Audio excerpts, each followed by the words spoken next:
When most people imagine a prehistoric ocean predator, they picture something familiar. A shark, like Silhouette, rows of teeth, a sleek body like Portia, which will help them move faster. That image feels intuitive because it mirrors what still dominates modern seas. But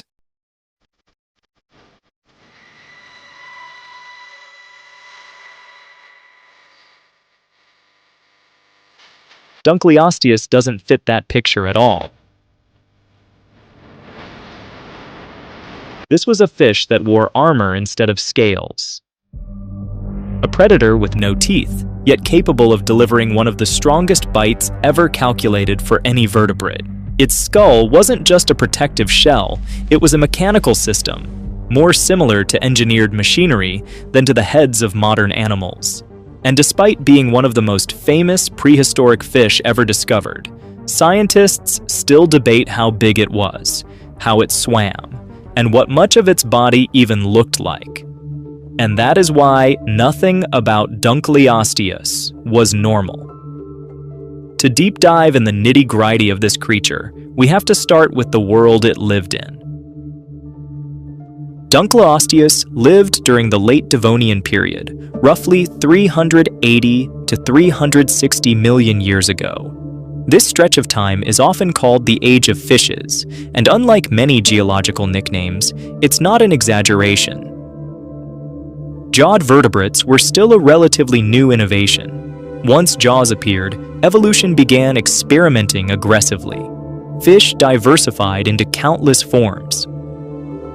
Some built for speed, some for crushing prey, some for filtering microscopic food from the water.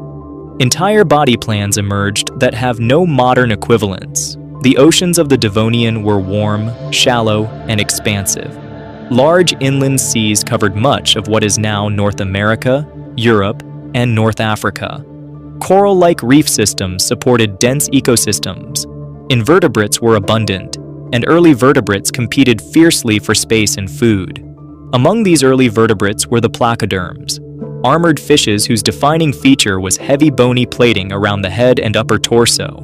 Placoderms were not a single design, repeated across species. They were wildly diverse. Some were small bottom dwellers, others were mid-sized predators. A few reached enormous sizes. Dunkleosteus was one of those few. Unlike dinosaurs, Dunkleosteus did not enter science through a dramatic, nearly complete skeleton. Its discovery was slow, confusing, and fragmented. In the late 19th and early 20th centuries, paleontologists working in the Cleveland Shale of Ohio began uncovering massive bony plates embedded in Devonian rock layers. These fossils didn't look like typical fish bones. They were thick, flat, jointed, and often sharpened along one edge. Many were found isolated, without obvious connections to other bones. Early researchers weren't even sure they were looking at parts of the same animal. Some plates were originally described as belonging to separate species. Others were misidentified as belonging to giant arthropods or unknown invertebrates. Only after years of comparison did scientists realize that these fragments fit together into a single structure, an enormous, heavily armored skull. Once assembled, that skull immediately stood out. It was massive, complex, and unlike anything seen in modern fish. The animal was eventually named Dunkleosteus torelli, honoring paleontologist David Dunkel, who played a key role in its study. But even with a name and a reconstructed skull, the animal itself remained deeply mysterious. Calling Dunkleosteus an armored fish is accurate, but misleading if taken at face value. The bony plates covering its head and upper body weren't passive shields meant only to absorb attacks. They were thick, layered bones with clear evidence of muscle attachment, stress distribution, and controlled movement.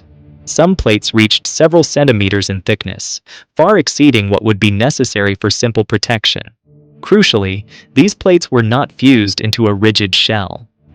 They connected at joints, allowing the skull to move in specific, controlled ways. This meant that the armor was not just something Dunkleosteus wore, It was something it used. The skull was part of the feeding system. This alone sets Dunkleosteus apart from most other armored animals, both living and extinct. Most vertebrate jaws operate on a simple principle. Muscles pull, the jaw rotates, and the mouth opens or closes. Dunkleosteus did not follow that blueprint. Its skull operated as a 4-bar linkage system, a mechanical arrangement used in engineering to transfer and amplify motion. In Dunkleosteus, this system involved the skull roof, the lower jaw, and the joints between armor plates. When the mouth opened, multiple bones moved together in a coordinated sequence. The skull roof rotated upward while the lower jaw dropped. These movements were mechanically linked, meaning motion in one part of the skull forced motion in another. This system produced two critical advantages. First, the jaws could open extremely fast, much faster than expected for such a large, heavily armored animal. Second, when the jaws closed, that same mechanical linkage redirected force into the bite, amplifying muscle power. This combination, fast opening and powerful closing, is rare. Most predators specialize in one or the other. Dunkleosteus managed both. Another feature that makes Dunkleosteus feel almost unreal is its lack of teeth. It didn't have them.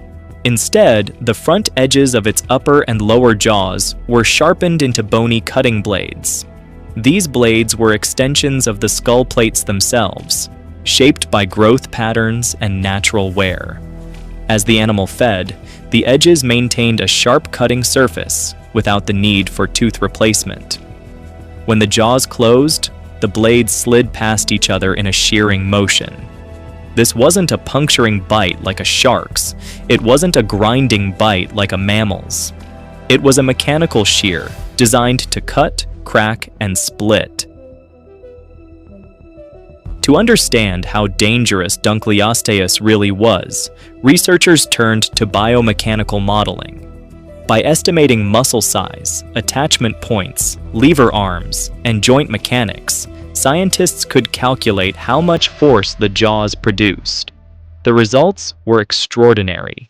At the tip of the jaw blades, Dunkleosteus could generate roughly 4,400 newtons of force. Farther back along the blade, where leverage increased, that force rose to over 5,000 newtons.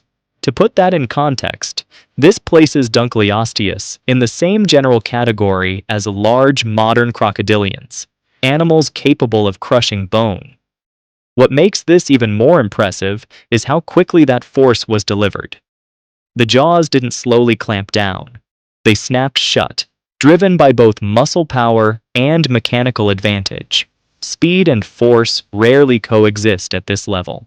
In Dunkleosteus, they did. The Devonian oceans were full of hard targets. Many fish wore armor. Ammonoids protected themselves with coiled shells. Arthropods carried thick exoskeletons. For most predators, these defenses posed serious challenges. Dunkleosteus was built to overcome them. Its jaw blades could shear through armor plates. Its bite force could crack shells. Its skull was reinforced to withstand enormous stresses without structural failure. There is even evidence suggesting that Dunkleosteus sometimes bit members of its own species. Cannibalism is not uncommon among apex predators, but the fact that it could damage armor similar to its own underscores just how extreme its feeding capabilities were. In an ecosystem dominated by armored prey, Dunkleosteus made armor obsolete. Ask how big Dunkleosteus was, and you'll get wildly different answers. Some sources claim lengths of 6 meters, others push it to 8 or even 10 meters. These numbers are dramatic, but they're also problematic. The issue is simple. We do not have complete Dunkleosteus skeletons. Most size estimates are based on skull length, scaled up using comparisons to modern fish, often sharks. But this method is flawed. Placoderms had proportionally larger heads than sharks. Scaling them the same way inflates body length estimates. When researchers use more conservative methods, comparing Dunkleosteus to better-known placoderms with similar body plans, the numbers come down. Most serious estimates place adult Dunkleosteus at around 3.3 to 3.5 meters in length, with particularly large individuals possibly reaching around 4 meters. That still makes it one of the largest predators of its time. It just doesn't need exaggeration. One of the most frustrating aspects of Dunkleosteus research is how little we know about its rear half. Skulls and armor plates preserve well, tails and vertebral columns do not. As a result, reconstructions of Dunkleosteus's body vary significantly. Early depictions portrayed it as bulky and slow, with a short tail and limited mobility. But newer interpretations suggest a more streamlined rear body, capable of generating powerful bursts of speed. This debate remains unresolved, and it matters. How Dunkleosteus swam directly affects how it hunted, how it interacted with other predators, and how it fit into Devonian ecosystems. Now we arrive at one of the most debated questions in Dunkleosteus research. Was it a slow-moving armored tank or a fast ambush predator? Early reconstructions leaned heavily toward the slow tank idea. The logic seemed reasonable. Dunkleosteus had massive armor plates on its head and chest. Armor is heavy. Heavy animals are slow.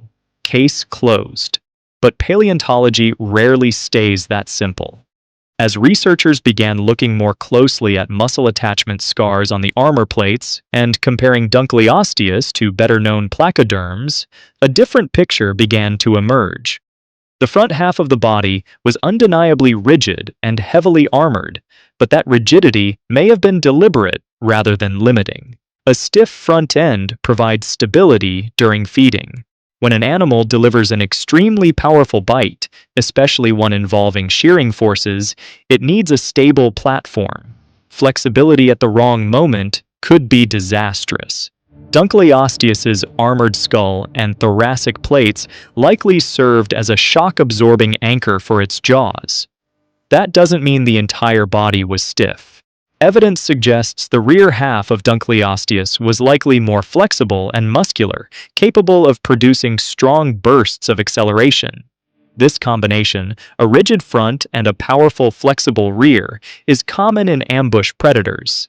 Instead of cruising constantly, Dunkleosteus may have relied on sudden lunges. A short burst of speed, jaws opening in milliseconds, followed by a crushing bite.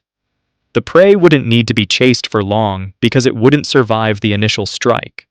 So while Dunkleosteus probably wasn't built for endurance swimming like modern tuna or sharks, it may have been far more agile than its armored appearance suggests.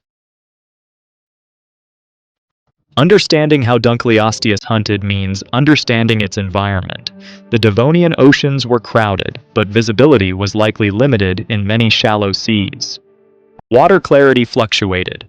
Reef systems created complex terrain. Prey animals often relied on armor rather than speed for protection. In that context, Dunkleosteus didn't need to be the fastest swimmer in the ocean. It needed to be decisive. Its feeding strategy likely combined several elements. First, positioning. Dunkleosteus may have used reefs, seafloor contours, or murky water as cover, approaching prey without being easily detected. Second, rapid jaw opening.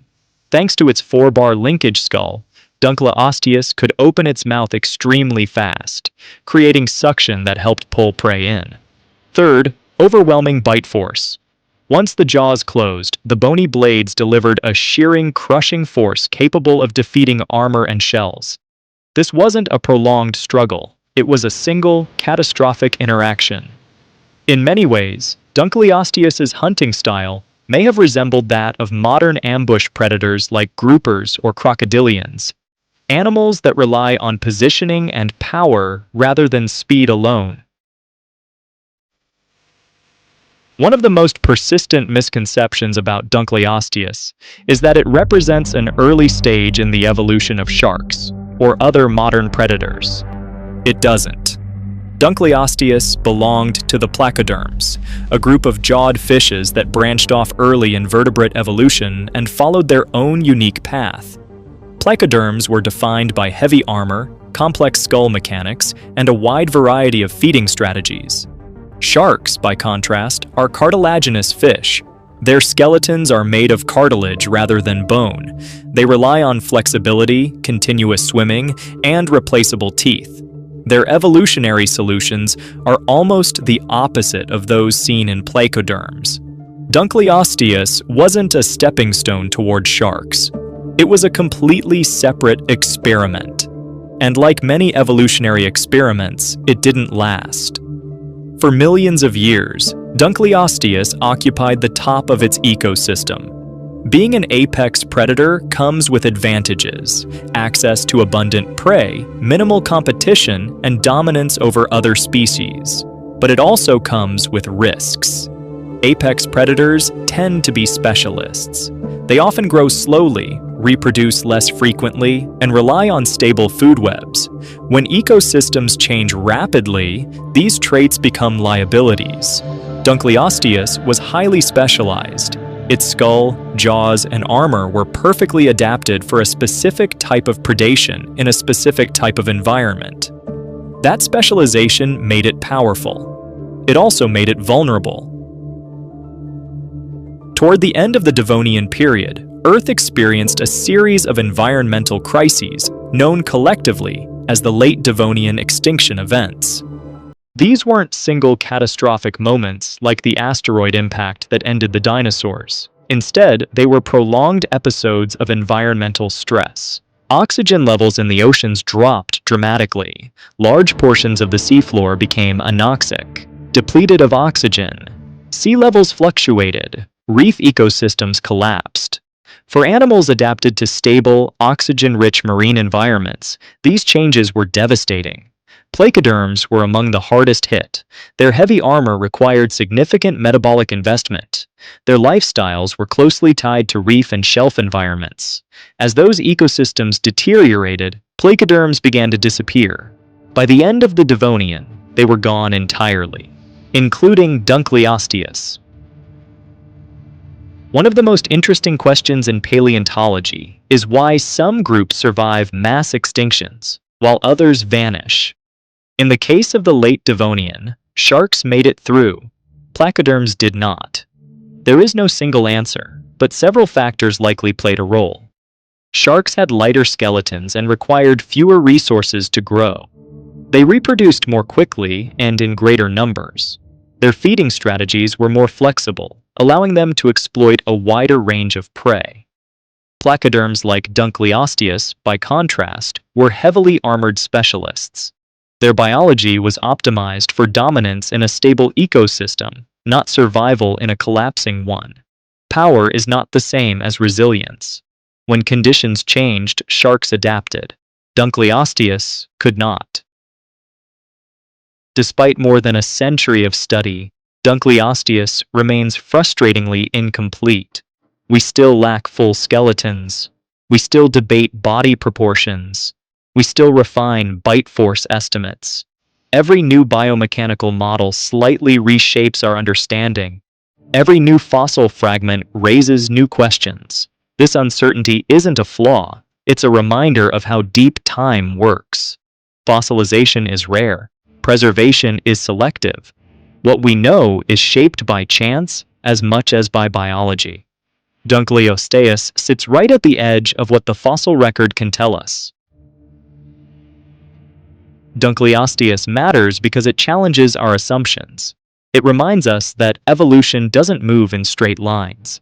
It doesn't aim for efficiency or elegance. It experiments wildly, producing designs that seem almost absurd in hindsight. Armor-plated fish with mechanical skulls and bone blades didn't lead to modern oceans. But for tens of millions of years, they worked. Dunkleosteus was not a mistake. It was a success, on its own terms, in its own time. Let's put it all together. Dunkleosteus lived in a world unlike our own.